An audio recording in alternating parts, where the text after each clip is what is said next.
Hey, this is Junior from the Binary Lab, and in this video I'm going to be talking about best times to trade. So this question came up many times in the comments to my previous videos, as well as messages to my Binary Lab page on Facebook. So if you didn't know where that is, it's facebook.com/the Binary Lab page. So if you have questions about the Binary Lab or your questions on binary options trading, you're most welcome to head over to facebook.com/the Binary Lab page to ask your questions about binary options trading.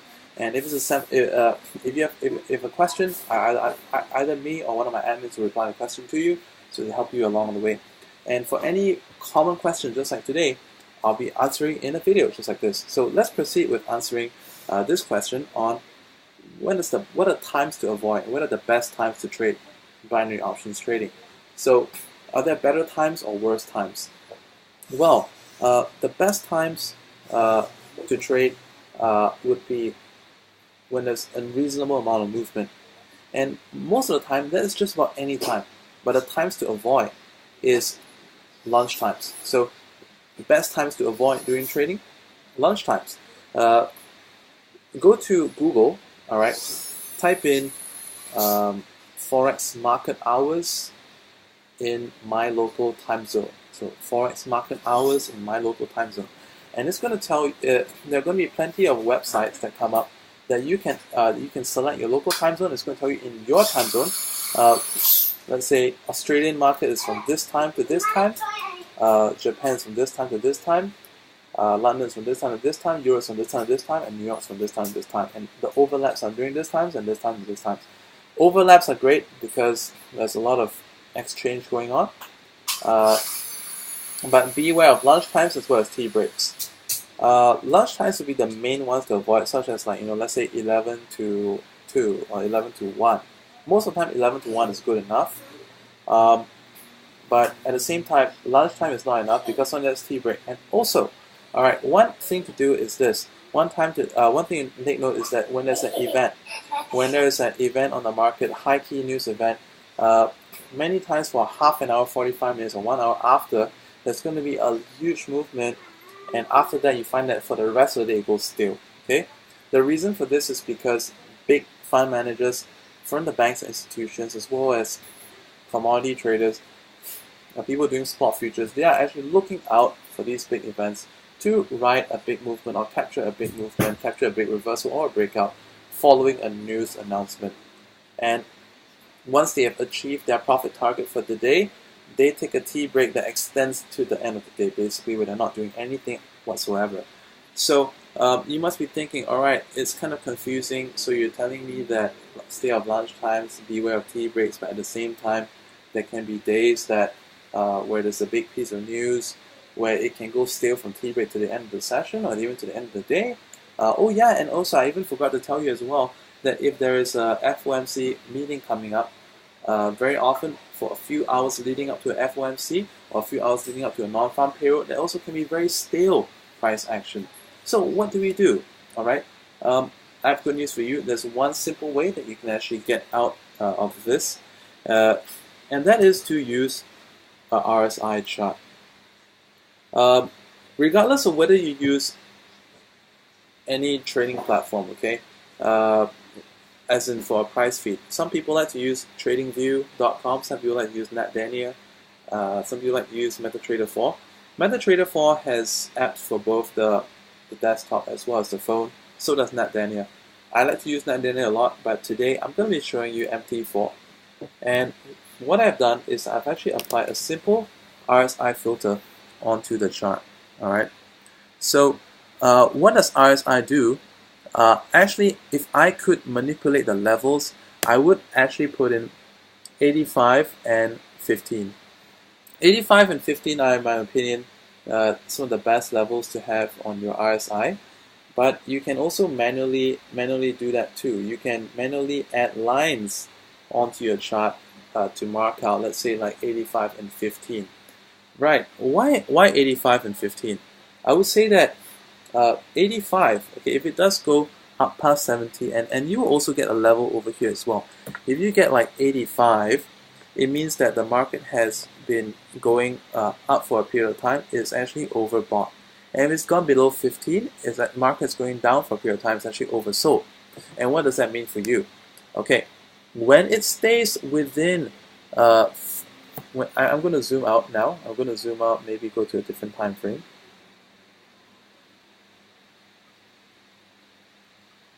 I'm going to click on to M1 perhaps. Okay, so what I'm going to do is that, in fact, you can even use the 15 and 75s.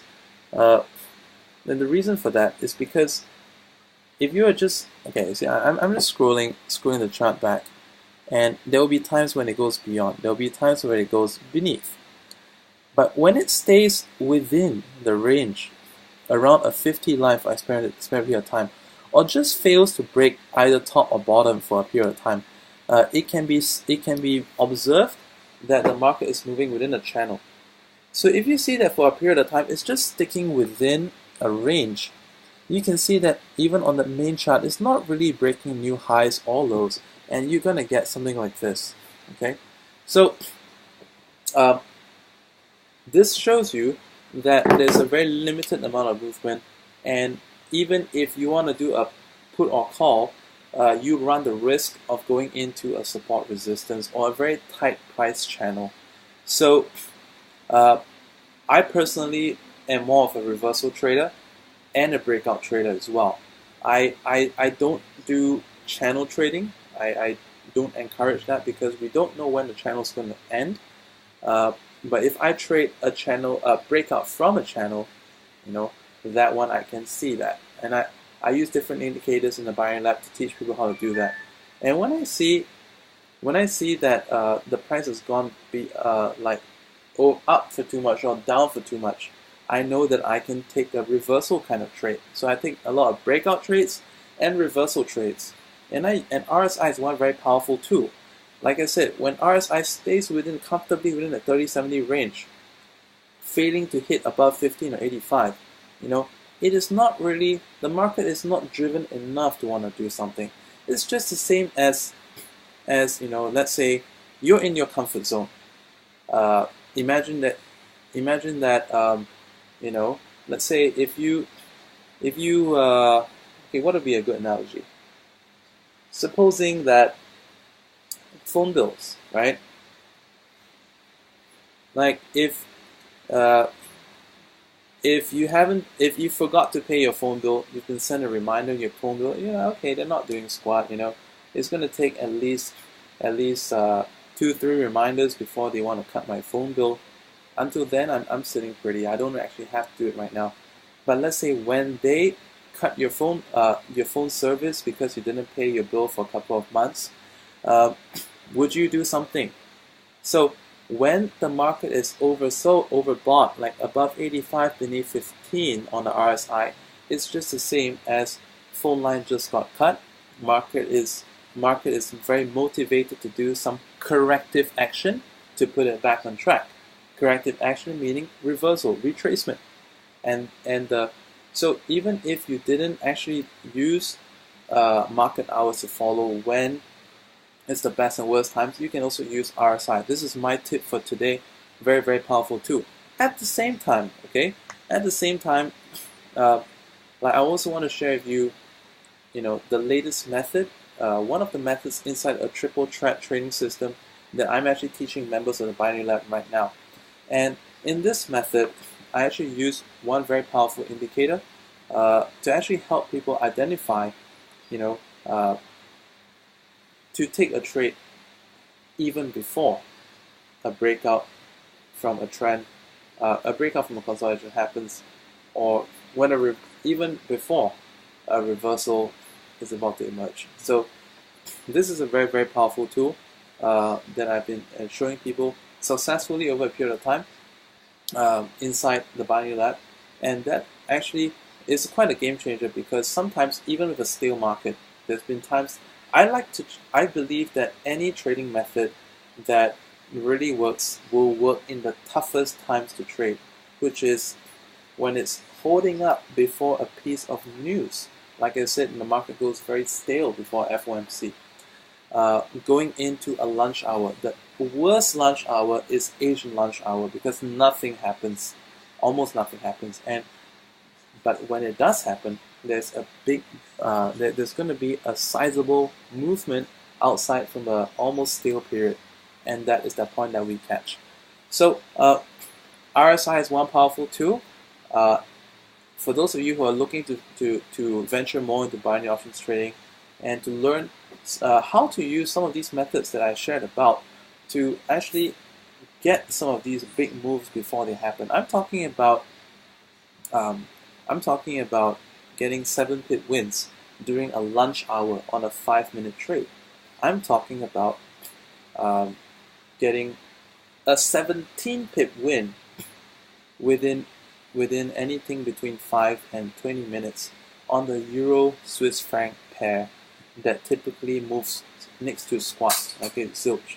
Hardly moves. There's a lot of oscillation, but the movements are usually very tiny. Be able to get 17 pip moves on Euro Swiss franc currency using some of these methods. If you're interested to know more, you can head on to click that link to join the Binary Lab. Registration is free, and then my admin will contact you on how you can proceed to finish your membership. At the same time, if you have other questions about the Binary Lab, I'm looking to answer your questions too. Post your questions that you want to have answered in the comments to this video. At the same time, you're also welcome to go to my Facebook page, which is facebook.com/thebinarylab page. Remember, RSI, you can use that. It's super powerful. This was one of the first indicators that I learned back in my forex trading days that I still use today. Default levels are 70 and 30. I like to use 15 and 85. Anything that's beyond 85, lesser than 15, is just like when your phone line gets cut, you want to make some corrective action. Market also wants to make some corrective action, and those are some high percentage times that you can go in even without knowing when is lunch hour, when is tea break, when is news, and still get some nice movement in your binary options trading.